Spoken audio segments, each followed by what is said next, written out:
I am a conquering lion.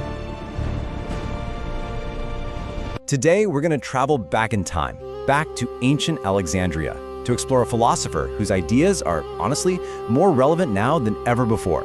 Her name was Hypatia, and we're going to dive into her powerful philosophy, the art of building a truly unconquerable mind.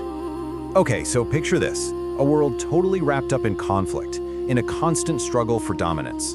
For most people, the goals were pretty simple. It was all about gaining control. Control over other people, over land, over influence. But Hypatia? She chose a completely different battle. Her war wasn't external, out in the world. It was internal. She was fighting for clarity of thought in a world that was getting more and more clouded by emotion and dogma. And this was her weapon of choice. Her power didn't come from a piece of forged steel. No, it came from rigorous, dedicated mental training. She proved that the most incredible power you can have is a mind that you have truly mastered. Now, to really get Hypatia, you have to understand her world. So let's go there. Let's travel to the city that shaped her, ancient Alexandria. I want you to imagine a city that was basically the Silicon Valley of its day. I mean, Alexandria was the undisputed intellectual capital of the ancient world. It was this total magnet for the biggest brains around. Philosophers, mathematicians, astronomers, they all flocked there to learn, to debate, and to discover. But here's the thing about Alexandria. It wasn't just a city of knowledge. It was a city in conflict. And this conflict really gets to the heart of the whole era. On one side, you've got belief, right? It's rooted in feelings, in comfort, in emotion. And on the other side, you've got knowledge, which is all about thinking, about challenge, about reason. And this brings up a huge critical question. One that defined her time and honestly still defines ours. What happens when new knowledge starts to threaten those long-held comfortable beliefs? Well, the answer is that all of a sudden, reason can start to look like the enemy. And it's right in the middle of this volatile, tense environment that Hypatia becomes one of the most respected people in the entire city. But her influence didn't come from politics or force. It came from her incredible mastery of her own mind and her amazing ability to teach other people how to do the exact same thing. So this brings us to the core of her teaching. What was her secret? How did she do it? Let's break down exactly how she built an unconquerable mind. Okay, so the first thing you have to get is that for Hypatia, philosophy wasn't some abstract subject you study in a classroom. Not at all. It was a practical, daily discipline. It was the active, hands-on practice of training your mind to cut through all the noise, all the emotion and opinion, to see things as they actually are, to see the truth. And she had a really clear path for this training. Step 1, study the universe. Observe the cosmos and its unbreakable laws. That grounds you in reality. Step 2, master mathematics, which is really just the pure language of logic and reason. And step 3, teach logic, so you can structure your own thoughts and, just as important, spot when someone else's arguments are flawed. Now, the result of all this discipline is really profound. A trained mind doesn't get swept away by fear or anger or what everyone else is shouting about. It becomes calm.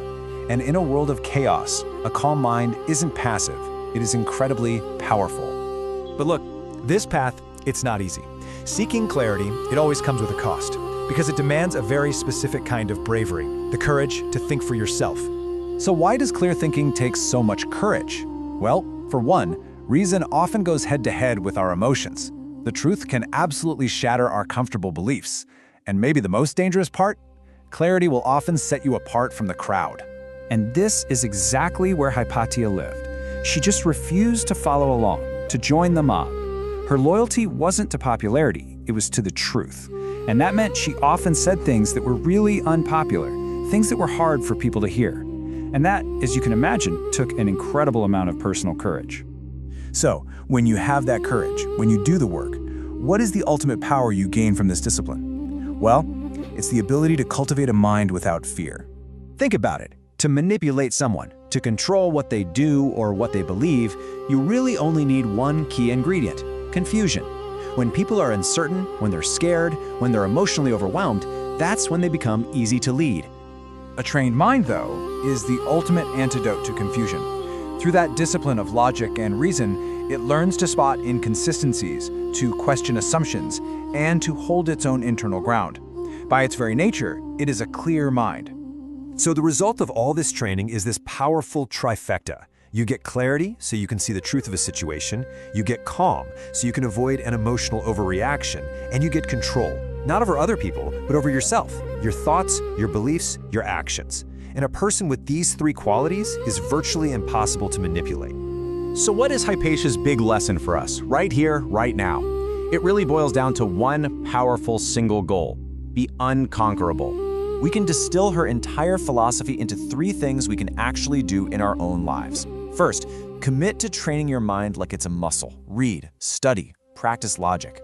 Second, relentlessly question assumptions, not just other people's, but your own too. And third, have the courage to go after the truth, even when it's uncomfortable or makes you unpopular.